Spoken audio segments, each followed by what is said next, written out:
Everyone, welcome to road to defence. I am Payal Chaurasia और आज मैं आपको पढ़ाने वाली हूँ क्लास 9 हिस्ट्री का chapter number first, the French revolution. Okay, तो ये जो चैप्टर बेसिकली हमारा हम सबसे पहले इसका इंट्रोडक्शन देखेंगे एंड आफ्टर दैट मैं आपको बताऊंगी कि इस चैप्टर में हम कौन कौन से जो टॉपिक्स हैं वो पढ़ने वाले हैं इस चैप्टर के बारे में। ठीक है, अगर हम इंट्रोडक्शन की बात करें तो सबसे पहले हमारे चैप्टर का नाम है द फ्रेंच रेवोल्यूशन।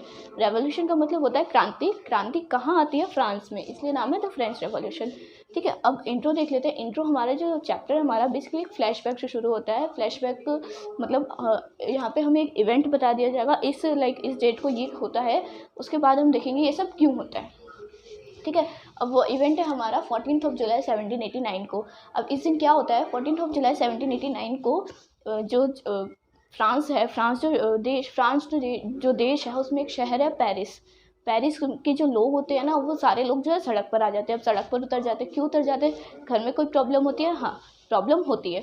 अब वो क्या प्रॉब्लम होती है वो अभी हम सब आगे पढ़ेंगे। लाइक बहुत सारी प्रॉब्लम्स होती हैं, खाने वगैरह के जो ब्रेड के प्राइसेस हैं वो बढ़ जाते हैं, लेकिन अभी उसको साइड में रखते हैं। लेकिन जो जनता है वो सड़क पर उतर जाती है। जनता तो सड़क पर उतर जाती है। फ्रांस का जो राजा होता है, फ्रांस का राजा होता है लुई 16। ठीक है, लुई 16 के बारे में हम आगे पढ़ेंगे। लुई 16 जो है वो सेना को भी कह देता है तुम भी जाओ। जनता सड़क पर उतर गई है, सेना भी अब आ रही है। ट्रूप्स को भी कहता है कि तुम भी उस शहर में जाओ। तो राजा ने भी ऑर्डर दे दिया, लेकिन अब जनता के बीच में पता है अफवाह फैल जाती है। अफवाह क्या फैल जाती है कि जो राजा है ना, राजा ने सेना को इसलिए भेजा है कि जो सेना है वो जनता पे गोलीबारी कर सके, गोलियां चला सके। अब ये एक अफवाह थी, ये आपको याद रखना है कि ये एक अफवाह थी। ऐसा कुछ राजा ने भले किसी और मकसद से शहर में भेजा हो, लेकिन ये अफवाह फैल गई कि राजा ने फायरिंग करने के लिए आर्मी को जो है शहर में भेजा है। तो कोई चीज़ फैले ना फैले, अफवाह सबसे पहले फैल जाती है, कोरोना से भी तेज। ओके, तो अब ये अफवाह तो फैल गई, तो अब लोगों ने क्या किया? जो 7,000 मैन एंड वुमेन एक जगह इकट्ठा हुए थे ना, सड़क पर उतर आए थे। अब उन लोगों ने क्या सोचा कि अब अगर सेना आ रही है लड़ाई करने आ रही है, इसलिए सेना के पास हथियार होंगे, तो जो जनता है वो निहत्थे तो नहीं रह सकती ना, उनके पास भी हथियार की ज़रूरत है। तो एक किला है बेस्टाइल फोर्ट है। ठीक है, वो राजा का किला है बेस्टाइल फोर्ट में एक प्रिजन है, जेल है। तो वो लोग क्या करते हैं, जो जनता होती है वो हथियारों की खोज में, हथियारों को ढूंढने के लिए, हथियार लेने के लिए वो जो जेल होती है, जेल को तोड़ देती है। जेल में से जितने भी कैदी होते हैं, जितने भी प्रिजनर्स होते हैं, सबको रिलीज़ करा लिया जाता है। ज़्यादा प्रिजनर नहीं, सिर्फ 7 प्रिजनर्स होते हैं उसमें, सिर्फ 7 कैदी जो आम लोग उसमें बंद हुए होते हैं, उनको निकाल लिया जाता है। एंड जो जेल का जो कमांडर होता है, कमांडर को भी मार दिया जाता है। कमांडर को तो मार दिया जाता है, उसके साथ साथ जो किला था, वो जो जेल थी, सब कुछ तुमको तहस नहस कर दिया जाता है। अब ऐसा क्यों होता है? जो बेस्टाइल है ना, ये बहुत ही डेस्पोटिक पावर दिखाता है राजा की। राजा की पावर है, इसको ऐसा दर्शाता है। और राजा जो है बहुत क्रूर होता है। ये सब हम आगे पढ़ेंगे कि राजा ने कितनी उथल पुथल मचा रखी थी फ्रांस में, वो सब अभी आगे पढ़ेंगे जब उसकी सोसाइटी वगैरह पढ़ेंगे। अब ये इंट्रो है। तो वो किला भी तो था, किला तो तोड़ते हैं लोग। अब आपके मन में ये आ रहा होगा कि चलो जो जेल थी, जेल को लूट लिया, जेल को लूटने में कमांडर को मार दिया, उनको क्या हथियार वगैरह लेने के लिए जेल को लूट लिया, लेकिन किला क्यों तोड़ा, जेल को क्यों तोड़ा? आपके मन में ये सवाल आ रहा होगा। तो हाँ, जेल को इसलिए तोड़ा, किले को, बेस्टाइल फोर्ट को इसलिए तोड़ा क्योंकि जो जनता थी, जैसे अगर आपकी किसी से लड़ाई हो जाए, अगर आप डायरेक्टली उसको नहीं मार सकते हो, तो आप उसकी किसी चीज़ को हार्म कर देते हो, किसी चीज़ को तोड़ देते हो, जिससे हमें ये सुकून मिलता है कि हाँ, हमने उसको तोड़ दिया। अब वैसे ये राजा का किला था, तो लोगों ने राजा के किले को तोड़ दिया। एक तरह से ये समझ के कि हमने राजा को ही राजा को हार्म पहुँचा दिया, राजा को हानि पहुँचा दी, इस तरीके से। ठीक है, तो ये लिखा है जैसे कि outbreak of French revolution and storming Bastille को बेस्टाइल को तोड़ दिया गया, वो मैंने आपको बता दिया। आउटब्रेक ऑफ फ्रेंच रेवोल्यूशन ये क्या है? आउटब्रेक ऑफ फ्रेंच रेवोल्यूशन है, मतलब ये 14 जुलाई 1789 को जो सब कुछ होता है ना, इसके बाद ही हमारी जो क्रांति है, इसके बाद क्रांति शुरू हो जाती है। इससे पहले बहुत उथल पुथल होती है शहर में। इसके इंट्रो देख लें, उसके बाद हम देखेंगे कि क्या होता है, फ्रांस की जो है सोसाइटी वगैरह कैसी होती है वो देखेंगे। अब 14 जुलाई 1789 के बाद लगातार इवेंट्स होते रहते हैं। इसका मतलब रेवोल्यूशन शुरू हो जाता है।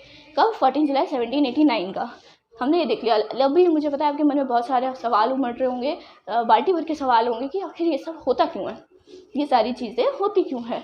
ठीक है, how and why did this happen, ये क्यों होता है और कैसे होता है, ये सवाल आपके मन में आ रहे होंगे। तो ये अभी हम आगे पढ़ेंगे। अब इसके बाद हम देखेंगे सबसे पहले कि जो हमारे चैप्टर है द फ्रेंच रेवोल्यूशन, इसमें हम कौन कौन से टॉपिक्स पढ़ने वाले हैं, क्या क्या पढ़ने वाले हैं। ओके, देख लेते हैं कि हम इस चैप्टर में कौन कौन से टॉपिक्स पढ़ने वाले हैं। सबसे पहले हमारा इंट्रोडक्शन मैंने आपको बता दिया। फटाफट स्नैप रिकैप कर लेते हैं कि हमने क्या क्या पढ़ा था। हमने क्या पढ़ा था, जो लोग हैं, पहले तो पेरिस की जो जनता होती है वो सड़क पर उतर जाती है। जनता सड़क पर उतर जाती है तो जो राजा होता है, राजा भी सेना को ऑर्डर दे देता है सड़क पर आने के लिए। तो यह अफवाह फैल जाती है कि जो राजा ने सेना को भेजा है वो फायरिंग करने के लिए भेजा है, लोगों को मारने के लिए भेजा है। तो जनता क्या करती है, जाके बेस्टाइड फोर्ट को तोड़ देती है, फोर्ट को तोड़ देती है, प्रिजन को तोड़ देती है, प्रिजन में से सात कैदियों को आज़ाद कर लेती है, कमांडर को मार देती है, उस जो बेस्टाइड फोर्ट है उसको तोड़ देती है।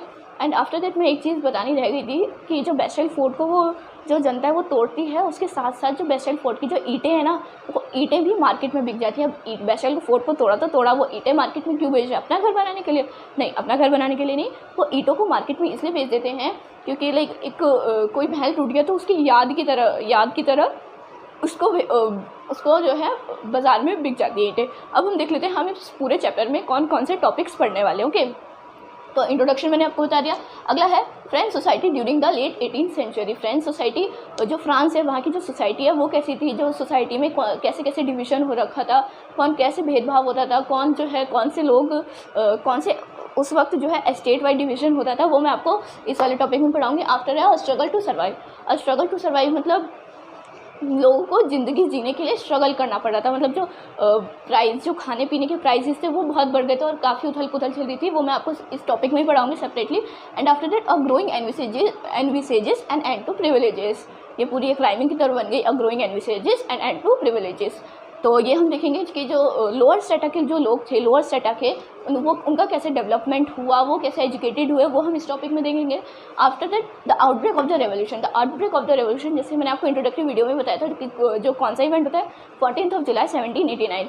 इस दिन क्या होता है, हमारा जो है सारे इवेंट्स की शुरुआत हो जाती है इस दिन के बाद से। इस दिन जैसे बोलते हैं ना कि जो पानी का घड़ा, पाप का घड़ा बढ़ते एक दिन फट जाता है, तो वही होता है। जो मतलब 14 जुलाई 1789 को क्या होता है, जो उसका जो राजा के सारे कर्मकांड होते हैं वो सारा घड़ा भर चुका होता है, फूटता है। उसके बाद धीरे धीरे आगे चेन ऑफ रेवोल्यूशन चलती रहती है। इसके बाद से रेवोल्यूशन शुरू हो जाएगा, वो हम इस वाले टॉपिक में पढ़ेंगे। And after that France becomes constitutional monarchy मतलब अगर कहीं पे कोई शासन कर रहा है, कोई राजा शासन कर रहा है, तो उसे कहेंगे, वो राजा को मोनार्क कहेंगे। अब मोनार्की चल रही थी फ्रांस में, मोनार्की हटा के वहाँ पे कॉन्स्टिट्यूशन बनाया जाता है। ठीक है, कॉन्स्टिट्यूशन बनाया जाता है, संविधान बनाया जाता है। उसके बाद एक आपका 2 पेज में अलग से टॉपिक है reading political symbols. Like France में उस वक्त जो कॉन्स्टिट्यूशन बना था उसमें कुछ सिंबल्स भी दिए गए थे जो हमें पढ़ना ज़रूरी है, जिसमें आपको 1 मार्कर में से या फिर जो कॉम्पिटिटिव्स की तैयारी कर रहे हैं उनके लिए ये जो सिंबल्स हैं इनको जानना बहुत ज़रूरी हो जाता है। एंड अगला है France अबॉलिशेस monarchy and becomes Republic. मैंने बताया कि मोनार्की आ गई थी, उसके बाद संविधान भी बन गया था, उसके बाद जो मोनार्की है ना, वहाँ के लोगों ने मोनार्की को हटाया, उसके बाद जो है फ्रांस रिपब्लिक हो गया, आज़ाद हो गया फ्रांस। फिर उसके बाद क्या होता है, the reign of terror. France आज़ाद हो गया, उसके आज़ाद के ऊपर भी जो कोई शासन करने आया होगा फ्रांस के ऊपर, उसने उस फ्रांस की मतलब ऐसी की तैसी करी, वो हम पढ़ेंगे इसमें। अगला है the directory rules of France. फिर अब फ्रांस में जो है डायरेक्टरी आ जाती है। उसके बाद देखो, ये जो पहले 4 टॉपिक हैं ये हम इसी वीडियो में देखेंगे। आफ्टर दैट ये आपकी सेकंड एक्सरसाइज है जो हम सेकंड वीडियो में देखेंगे, उसके बाद एंड देन थर्ड एक्सरसाइज। फिर ये जो 9th 10th 11th 12th और 13th है, ये तीनों हम एक सेपरेट वीडियो में करेंगे।